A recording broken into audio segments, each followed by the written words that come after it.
갑시다. 여유롭게. 이렇게 갑시다. 여유롭게. 여유롭게 갑시다. 큐. 오랜만입니다. 인문차 나올 도서관을 통째로 주인장 홍준성입니다. 야, 드디어 DSLR 카메라가 돌아왔습니다. 이제 캠코더 화질이 아니라 원래 쓰던 DSLR 카메라를 가지고 원래 화질대로 영상을 진행할 수 있게 됐습니다. 그리고 오늘 진행할 영상은 여기 적혀있듯이 기억법 철학적, 뒤집어서 읽어야겠죠? 철학적 기억법에 대한 얘기입니다. 아니 이걸 왜 뒤집어 적어 놓으셨나요? 오타 아닌가요? 여러분 제가 오타를 내겠습니까? 저는 오타나 비문을 적지 못합니다. 적어본 적이 없어요. 이거는 일부러 이렇게 된 겁니다. 철학과 기억법을 일부러 뒤집어서 표현해놨죠. 이 빨간 선 보이십니까? 교정 부호긴 한데 사실 좀 미적인 의미를 창출하기 위해서 일부러 이렇게 해놓은 겁니다. 왜 기억과 철학적을 뒤집어 써놨나요? 철학적이라는 형용사와 기억법이라는 명사의 위치를 바꿔놨죠. 왜 그럴까? 그 이유는 이제 이 영상을 진행하면서 이제 조금씩 드러나게 됩니다. 한번 추론해보는 시간을 가져보시길 적극 권장드립니다. 좌우지간 얘기를 시작해보죠. 뭐부터 시작할 거냐면은 오늘 소재는 당연히 기억이죠. 좀 더 정확히는 벤야민의 기억이죠. 이게 벤야민 스케치니까. 벤야민 문제를 봄에 있어서 기억에 대한 얘기를 하지 않는 거는 불가능합니다. 그러니까 왜냐하면 이 벤야민이라는 사람이 몇 강부터 제가 1강부터 지금 이제 8강까지 계속 벤야민을 하고 있는데 거기서 빼놓지 않고 등장한 요소가 벤야민이 아케이드 프로젝트, 파사주, 파사진 브레이크 다 똑같은 말이죠. 그런 걸 하면서 과거의 자료들을 계속 끌어올리려고 했다. 그러니까 좀 더 정확히는 20세기 사람인 벤야민은 자본주의를 사유하기 위해서 19세기, 18세기 파리에 그 자본주의적 문물들, 뭐 환등상, 그러니까 판타스 마고리부터 시작해가지고 도박, 매춘, 만국, 박람회 이런 모든 것들을 다 종합해서 알아보려고 했던 겁니다. 좀 더 정확히는 과거를 새롭게 재구성하려고 했던 거죠. 이렇듯 벤야민 사유는 정말 과거로 가득 차 있어요. 과거를 자꾸 탐구하려는데 가득 차 있습니다. 실제로 벤야민 전기적으로도 벤야민은 굉장한 수집광이었습니다. 별의별 걸 다 수집했어요. 막 장난감 같은 거. 어릴 때 쓰는 장난감, 예전 장난감, 오래된 장난감 같은 거를 막 모으기도 했고 우표 수집 당연히 있고요. 옛날 서적이나 팜플릿 같은 거 수집하기도 했습니다. 그러니까 모든 간에 정말 많이 수집했어요. 과거에 대한 부분들을. 그리고 책도 마찬가지예요. 뭐 일방통행로 같은 작품은 좀 예외적입니다. 과거라기보다는 이제 그때그때 자기가 도로나 이제 길거리를 가면서 보는 것들을 보고 이제 사유를 떠올린 건데, 근데 그럼에도 불구하고 그 길 가면서 보는 그 수많은 우표들 혹은 길거리, 전등 혹은 광고판 이런 것들을 보면서 과거의 기억들을 떠올려요. 자꾸 자기 어린 시절의 얘기들. 그래서 일반 통행로가 기법은 초현실주의지만은 그 지향하는 방향은 자기의 과거를 다시 거슬러 가지고 반추해 보려고 하는 그런 텍스트에 좀 더 가깝습니다. 내용적으로 보자면. 근데 이런 게 아니더라도 이를테면 베를린의 어린 시절 같은 작품 같은 거는 그냥 생으로 어린 시절 얘기해요. 자기 과거를. 그러니까 뭐라 해야 될까? 벤야민은 정말 과거에 많은 집요한 어떤 욕망을 가졌던 사람이라고 볼 수 있습니다. 쉽게 말해서. 왜 그랬을까? 벤야민은 왜 이렇게 과거에 관심을 많이 가졌을까요? 일단은 벤야민 얘기를 잠깐 치워놓고 우리 한번 물어봅시다. 과거가 뭔지. 과거? 여러분 과거가 뭡니까? 과거가 뭐죠? 과거가 뭐긴 과거지. 과거는 그냥 과거죠. 바보입니까? 과거가 뭔지 모르는 사람 아무도 없잖아요. 하지만은 다시 묻죠. 과거라는 건 뭘까요? 항상 철학의 질문은 이런 식입니다. 거대한 거를 너무 당연한 질문을, 그래서 당연하기 때문에 구태 아무도 묻지 않는 거를 다시 물어보는 거죠. 뭐 현재라는 건 뭡니까? 정성이라고 하는 건 뭡니까? 먹는다라고 하는 건 뭐죠? 존재한다라고 하는 건 뭡니까? 뭐 이런 식의 거대한 질문들. 그 거대한 질문의 철학적 목록들 중에 아마 탑5 안에 들만한 질문인 것 같아요. 이 질문이. 그만큼 중요한 질문입니다.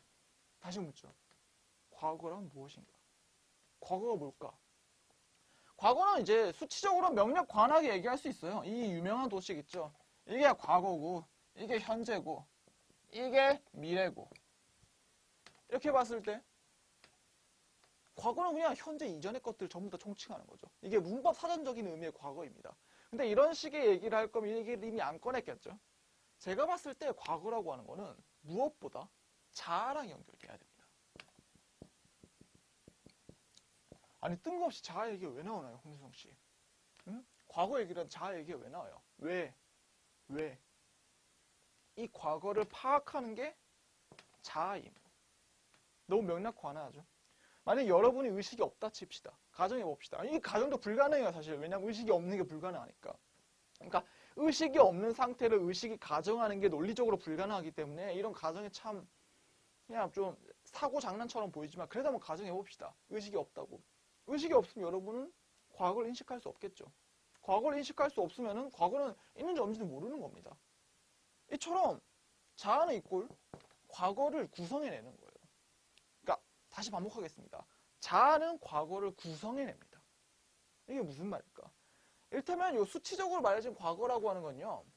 그냥 뭐라 해야 될까? 사실은 우리 의식 바깥에 있는 과거예요. 이런 과거는. 이 세상엔 여러분 과거의 표상이 있습니까? 어떤 과거의 이미지, 여러분이 갖는 우리 모든 생각 이미지잖아요. 좋아하는 거, 싫어하는 거 다 이미지화 되어 있죠. 그럼 과거라고 하는 거 역시도 그 지칭되는 이미지가 있겠죠. 과거의 이미지는 뭡니까? 여러분이 알고 있는 여러분 과거의 이미지는 여러분 자아예요. 여러분이 겪으면서 봐왔던 것들이 총체죠. 여러분이 보지 않은 것들은 여러분이 의식할 수 없습니다. 뭐 상상을 가지고 구성해 볼 수 있겠지만 그 상상에 진짜 현실이 있는지 없는지는 그 현실에 직접 들어가봐야 아는 거고요.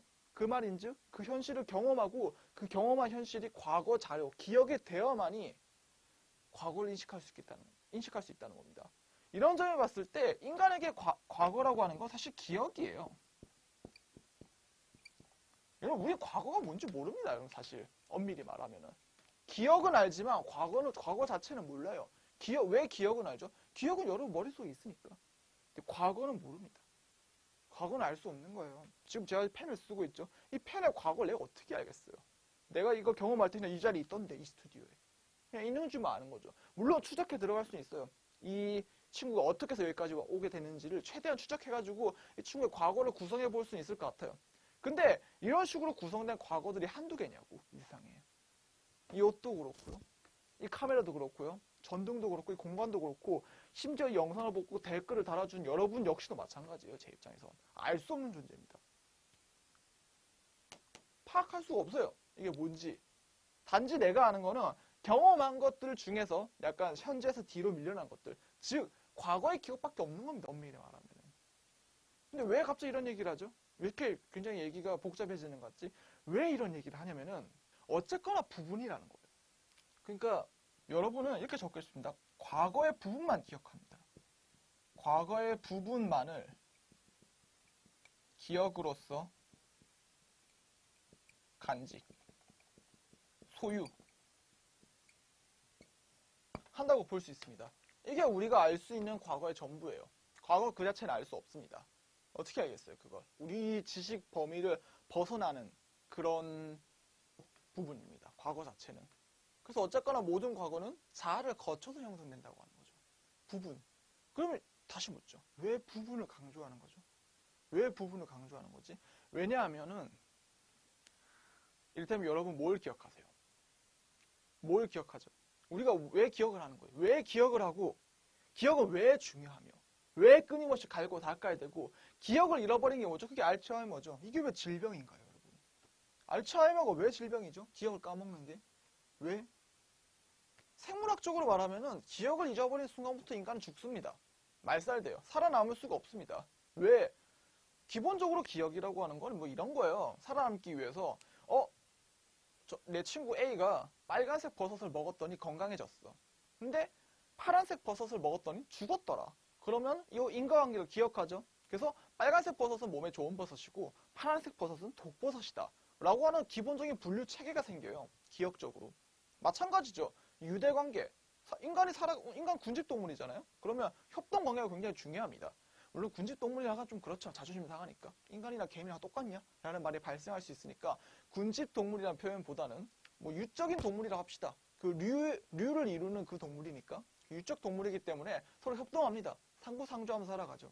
그렇게 봤을 때 이 상부상조가 가능해지려면은 제가 뭔가 얼굴을 기억하고 얘기를 나누고 우리 어떤 관계가 있었고 서로 뭔가 챙겨주고 뭐 이런 것 관계에 대한 기억이 있어야 돼요.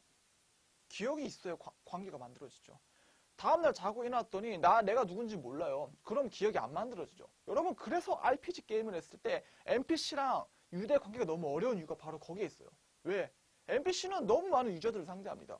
그래서 유저들을 다 기억하지 못해요. 그 유저의 세부사항들을. 기껏해 아이디 이름 정도만 전산화로 기억할 뿐. 근데 거기서 그 어떠한 기억적인 나의 어떤 고유한 그런 모습을 기억하는 걸 읽어낼 수가 없는 거죠. 그래서 NPC랑 친해질 수가 없는 겁니다. 뭐 좌우지간. 그렇기 때문에 이 부분이라고 하는 것은 생존에 굉장히 중요한 것들이. 살아가기 위해서. 생존. 어디 적죠? 생존. 생존은 뭐죠? 이건 일종의 중요성이죠. 중요성입니다. 이건 생물학적으로 파악된 기억의 어떤 기본적인 정의예요. 근데 단순히 이렇게만 할까? 단순히 이렇게만 할까요? 여러분 사실은 인간은 생물이지만 제가 봤을 때 생물학의 이름을 정의된 인간 개념은 너무 왜소합니다. 왜? 쉽게 말해 이런 거예요. 인간 너무 미친 짓을 많이 해요. 단순히 생존만 하려고 하지 않습니다. 이를테면은 뭔가 거식증? 막 몸을 자기 몸에 해치면서까지 먹어 제끼고 구토를 한다든지 아니면은 뭐 또 뭐가 있죠? 일단 높은 산에 올라가 정복해 보려고 하는 심리 이런 것들 미친 짓이잖아요. 히말라야 왜 올라가요, 여러분? 히말라야에 무슨 여러분 뭐 금이 묻혀 있나요? 히말라야 가면은 무슨 막 대단한 미녀가 있나요? 뭐죠? 히말라야 왜 오르는 거예요, 도대체?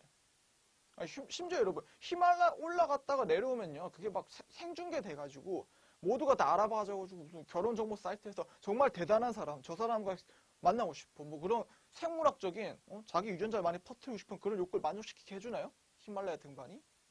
히말라야 최초에 등반한 사람이면 모를까? 그 이후로 한 해 히말라야에 몇천 명이 등반을 하는데 그 몇천만 원 도대체 뭘 위해 등반하는 거예요, 그걸? 알 수 없습니다. 뭔가 그 등반함으로써 얻어진 정복력일 수도 있고 뭔가 생물학적으로 설명하기 힘든 고취. 그러니까 단순한 생존 욕구로 설명하기 힘든 부분들이 많아요. 미의식도 마찬가지예요, 여러분. 빈티지 패션. 아니 왜 찢어진 바지를 왜 좋아하냐고 빈티 나는데 근데 어떤 빈티 어떤 매력이 있다라고 해가지고 그 매력에 빠져들 수도 있죠. 실제로 그런 미학들이 존재하지 않습니까? 퇴폐미락, 퇴폐적인 것을 좋아하는 사람도 있고 뭔가 좀 더러운 걸 좋아하는 사람도 있고요. 반대로 결박증처럼 굉장히 깨끗한 걸 좋아하는 사람도 있습니다. 여러분 동물 세계 그렇습니까? 여러분 동물 세계는 그렇지 않아요, 여러분. 어떤 정해진 환경에 맞는 미학이 존재하지 그 환경을 자신의 어떤 욕망에 종속시켜버리는 그런 식의 인간이 추구하는 이런 도착적인 미학은 존재하지 않습니다. 자연세계에. 여러분 그런 점에서 봤을 때 인간은 조금 자연 그 이상이에요, 사실은. 근데 이 말도 뒤집어질 수 있어요. 왜? 이런 게 원래 자연의 속성일 수도 있죠. 좀 전복적으로 얘기하면. 그러니까 생물학 그 이상이 곧 자연이고 생물학은 뭔가 자연을 부분만 파악하고 있을 뿐이다 라고 말할 수도 있는 겁니다. 라고 하는 게 이제 현대 철학자들의 생각이죠. 그래서 현대 철학자들이 생물학자를 많이 싸웁니다. 많이 이게 좀 결합돼가지고 서로 친구를 맺기도 하고요. 그냥 현대 철학 공부하려면 여러분 생물학을 알아야 돼요. 좌우지간. 쓸데없는 얘기들 왜 했지? 제끼고요. 좌우지간 생물학에서 파악된 건 이런 건데 좀 인문학적으로 파악된 거는 요 생존의 자리에 욕망도 같이 넣고 싶어 합니다. 욕망. 그냥 정의할 수 없죠. 그냥 내가 하고 싶은 거. 내가 하고 싶은 거. 내가 뭔가 이거 재밌어 보이기 때문에 기억하는 것들. 이를테면 여러분 슈퍼마리오를 좋아하는 사람은 슈퍼마리오 그 1편부터 2편까지 그 편수를 기억합니다. 1편과 2편의 차이점. 3편에 등장한 새로운 등장인물. 4편에 등장한 어떤 특이한 버그들. 이런 것도 다 기억해요. 근데 슈퍼마리오 애착이 없는 사람은요. 그런 거 기억하지 않아요. 그냥 슈퍼마리오라는 게임이 있다 정도만 기억하지. 혹은 그런 게임이 있다는 것도 뭐 기억 안 할지도 몰라요. 근데 슈퍼마리오를 좋아하는 사람들은 기억하죠. 왜? 슈퍼마리오가 내 욕망의 대상이니까. 너무 당연한 얘기라고 있죠. 너무 당연한 얘기를 하고 있는데 이 당연한 얘기를 왜 5분 동안 이렇게 길게 하고 있냐면은 이 중요성이 곧 기억을 결정짓는다는 점에서 어떤 오염, 조작이 발생하기 때문입니다. 조작. 지금 논리가 어떻죠, 여러분? 논리 이런 거예요. 과거는 기억된 것이다. 기억은 중요한 걸 기억한다. 고로 뒤집어서 말하면은 기억된 건 중요한 거다. 라고 볼 수 있는 겁니다. 기억된 건 중요한 거다. 이 말이 뭔가 조금 여러분 이상한 냄새가 안 나세요? 뭔가 좀 구린 느낌. 뭔가 잘못될 수도 있을 것 같은 위험성. 뭔가 노예적인 냄새. 그런 거 안 맡아지세요? 무슨 얘기를 하려고 하냐면은 이를테면 기억되는 건 중요한 걸 기억한다고 했죠. 그리고 기억은 욕망일 수도 있지만 동시에 생존일 수도 있다고 얘기했습니다. 당연히 자본주의 얘기할 겁니다. 왜 우린 자본주의에 살고 있는데 자본주의 얘기를 하지 않으면은 그 얘기 쓸모가 없는 얘기입니다. 제가 봤을 때. 자본주의 얘기를 하겠습니다. 그러니까. 여러분 자본주의적으로 여러분 뭘 기억하나요? 대부분 사람들은 뭘 기억하죠? 내 집값, 내 연봉, 혹은 이제 20대라면 스펙, 어떤 좋은 직장 이런 데 들어가가지고 돈 얼마 받고 복리 후생이 어떻고 이런 것들에 대한 얘기들.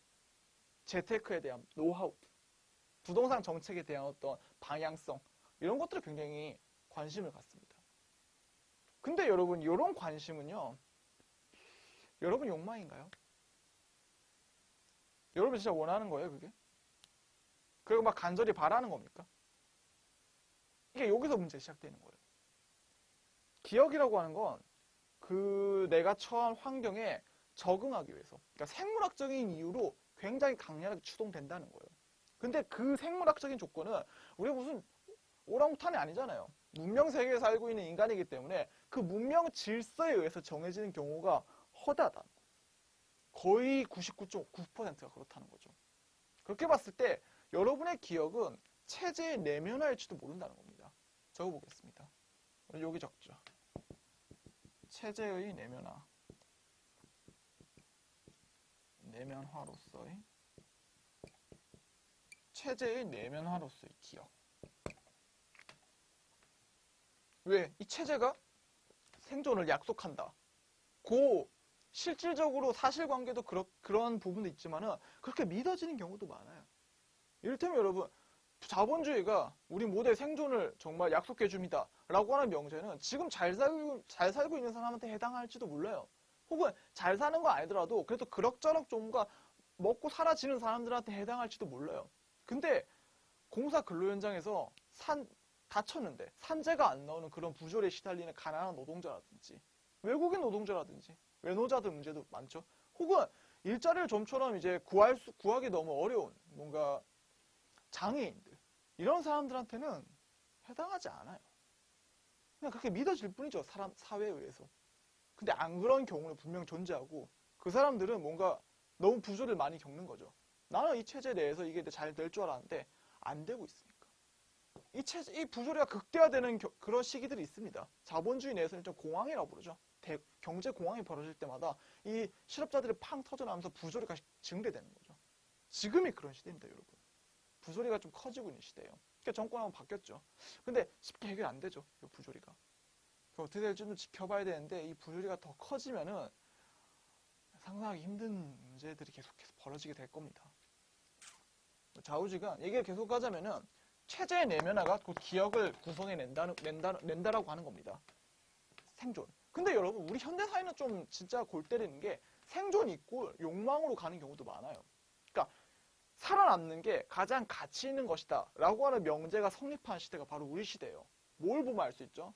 좀비 영화, 좀비 게임, 좀비 만화 이런 것도 생각해 보세요. 이상하게 생존에 관련된 영화들이 많이 나와요. 재앙이 벌어지고 여러분 좀비가 자연적인 재해예요?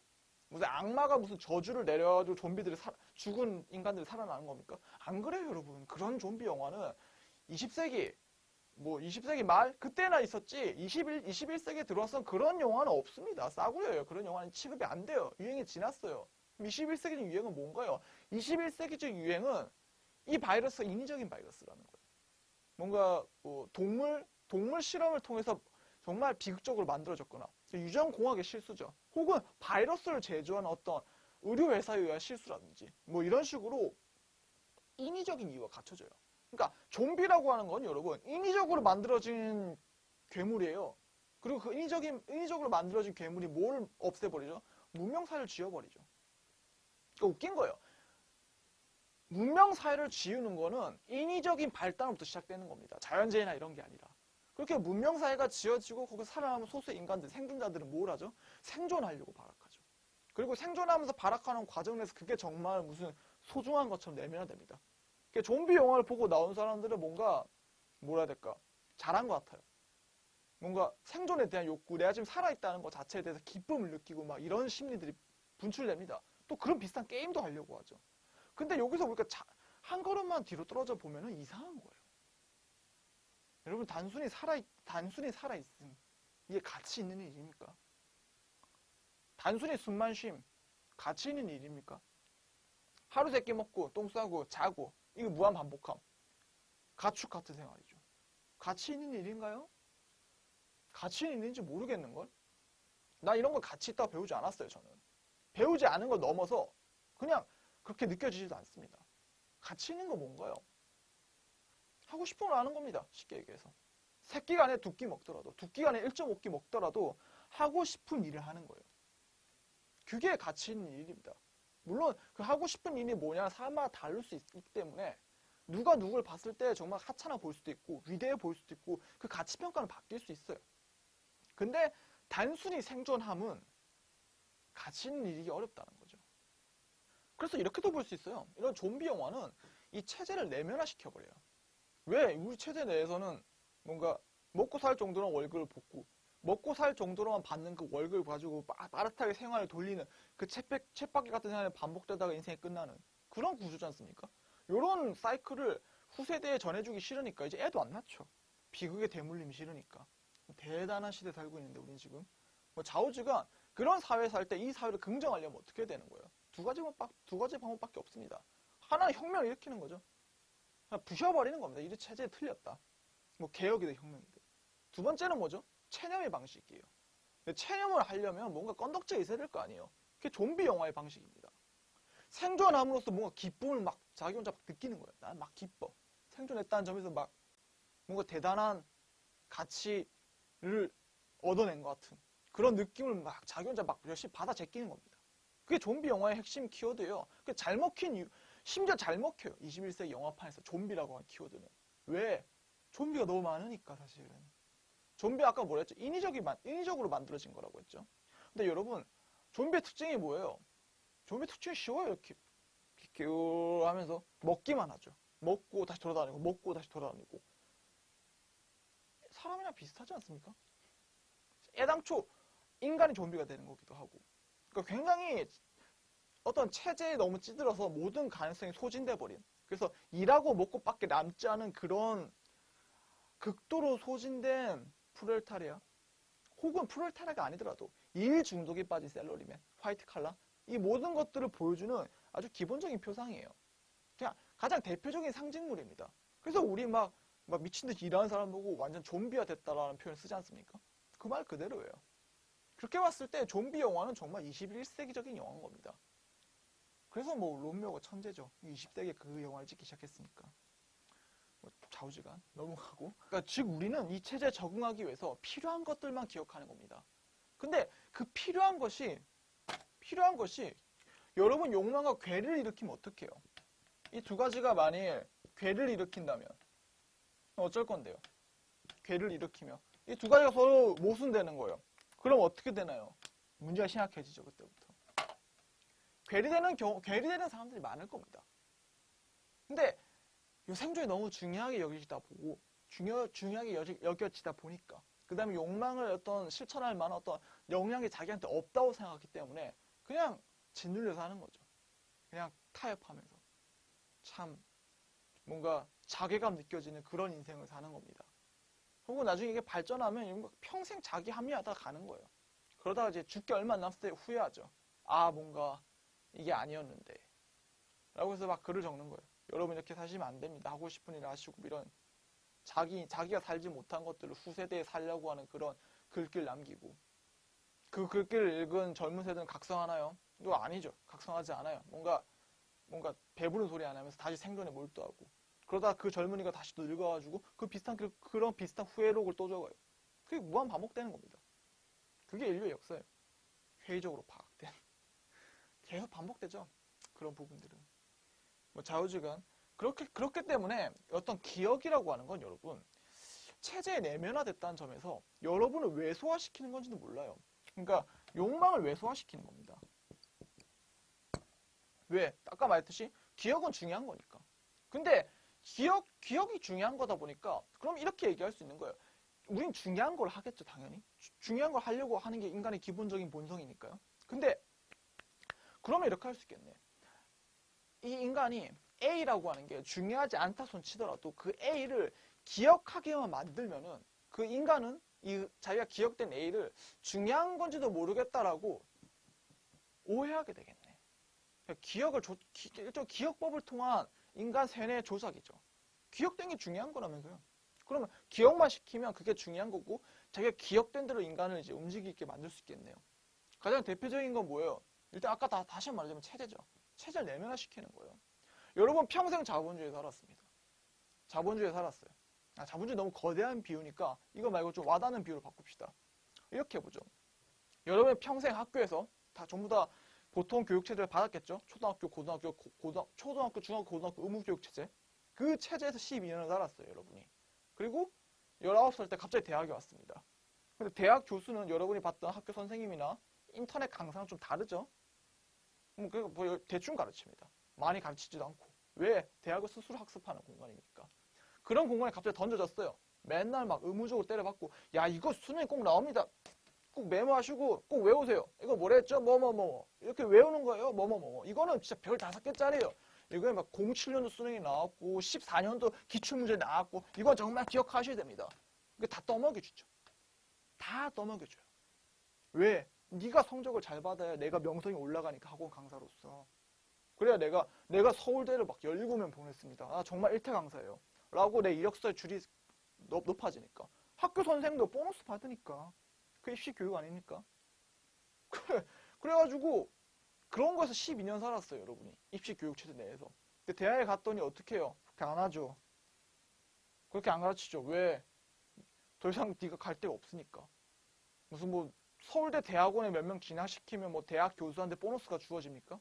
요즘 또 약간 바뀌긴 했어요. 이를테면 취직을 얼마 시키냐에 따라서 대학의 위상이 달라지고 있는 아주 취업 사관 학교로서의 대학이 딱 정립됐기 때문에 또 입시 교육 체제처럼 대학이 돌아가고 있습니다. 지금 한 70% 정도는 30% 정도는 대학 같은 대학이 라는 부분이 남았지만은 이것도 제가 봤을 때 얼마 안 돼서 잠식돼 버릴 것 같아요. 그러니까 대한민국 대학의 미래는 교육계의 미래는 좀 정확히 대한민국 철학계의 미래는 사실 어둡습니다. 암담해요. 쉽지 않아요. 만만치 않습니다. 뭐 좌우지간 또 쓸데없는 얘기였고 다시 돌아오자면은 그런 입시체제에 길들여진 사람이 자유로운 환경에 놓여지면은 어떻게 되냐? 너무 힘들어진다는 거예요. 내가 모르던 공간이니까. 여러분이 이 내용을 지금 하고 있는 기억에 대해 얘기로 돌아오자면 여러분이 기억하고 있는 거는 입시체제로서의 기억인 거예요. 입시체제를 기억시킨 겁니다. 입시체제를 기억하고 있으니까 입시체제 내에서 말하는 건 좋은 대학이 가장 중요한 가치라는 거잖아요. 그래서 그 체제 기억을 막 가지고 있는 사람들은 좋은 대학이 아무리 명문대 나와서 취직이 안 된다. 쉽지 않다. 뭐 이런 얘기들이 신문 기사가 아무리 쏟아져도 댓글로 명문대 나왔는데 그렇게 내 인생의 의미를 찾는 건지 잘 모르겠다. 라고 하는 후기들이 아무리 올라가도 쉽사리 이걸 못 버리는 거예요. 못 잊는 겁니다. 이미 내면화 됐기 때문에. 그 기억이기 때문에. 여러분 세상에 제일 어려운 게 뭔지 알아요? 세상에 제일 어려운 거는 기억하는 게 아니에요. 기억하는 건 쉬워요, 여러분, 사실은. 약간 반복노동. 머리가 좋은 사람은 한 번 보면 다 기억해요. 사진 찍듯이 기억합니다. 그냥 막 한 부분까지 마치 비디오 촬영하듯이. 그런 기억을 가진 사람도 있어요. 하지만 그런 기억을 가지지 않은 사람도 규칙적으로 이틀 간격으로 10분씩 일주일을 계속 반복 학습시키면은 그게 기억하게 돼요. 장기 기억이 됩니다, 그게. 뭐 특별한 무슨 노하우가 아니라 그냥 아주 간단한 기억 방식의 노하우예요. 반복 기억 방식. 다시 그 반복 기억을 하기 위한 의지가 없어가지고 안 할 뿐이지. 의지가 없으면 누가 강제로 만들어줄 수도 있죠. 이 체제가 그런 방식을 씁니다. 뭐 좌우지가 그렇게 할 수 있는데 기억은 쉬운데 진짜 어려운 건 뭐냐면은 까먹는 게 진짜 어려워요. 한번 기억된 거를. 이게 진짜 어렵습니다. 한번 머릿속에 잡히잖아요? 안 잊혀져요, 잘. 왜? 아까 말했듯이 이 기억이라고 하는 거는 생물학적으로 봤을 때는 생존. 가장 원초적인 걸 맞닿아 있어요. 이 기억법이라고 하는 건.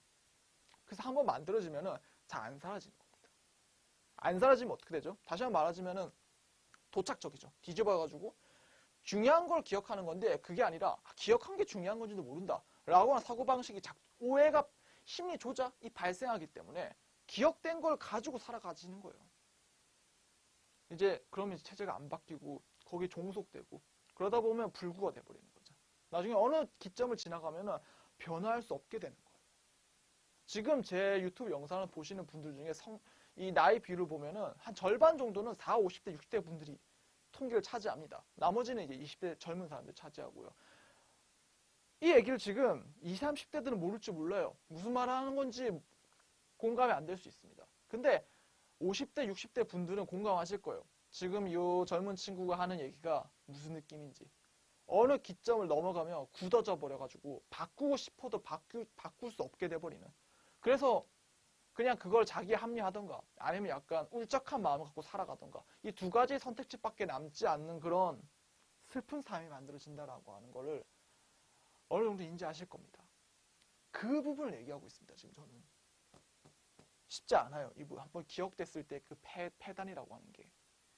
좌우지간. 그렇게 봤을 때 욕망은 체제 내면화된 기억은 욕망을 외소화시킵니다. 그럼 이 얘기를 지금 굉장히 열성 있게 길리하고 있는데 근데 조금 지금 이 맥락은 이야기했는데 이 맥락이 지금 우리 좀 얘기되고 있는 요 벤야민 얘기랑은 조금 안 맞지 않나요? 아니 벤야민은 기억이 중요하다고 했잖아요. 그러면 지금 얘기 들어오면 그냥 망각하는 방식이 최고고 망각을 배운 다음에 이 말도 웃기죠. 망각을 배운다라. 여튼 망각을 배워서 새로운 세계로 나아가는 막 그런 얘기를 해야 되지 않겠습니까? 막 이런 얘기를 펼치는 게 좀 더 맞지 않을까요? 그리고 이런 얘기를 하는 사람도 있어요. 이 망각에 대한 얘기를 하는 사람이 누구냐면 프리드 니체입니다. 언젠가 다루게 될 텐데 니체가 망각이야말로 가장 행복하게 살 수 있는 방식 중 하나라고 얘기를 해요.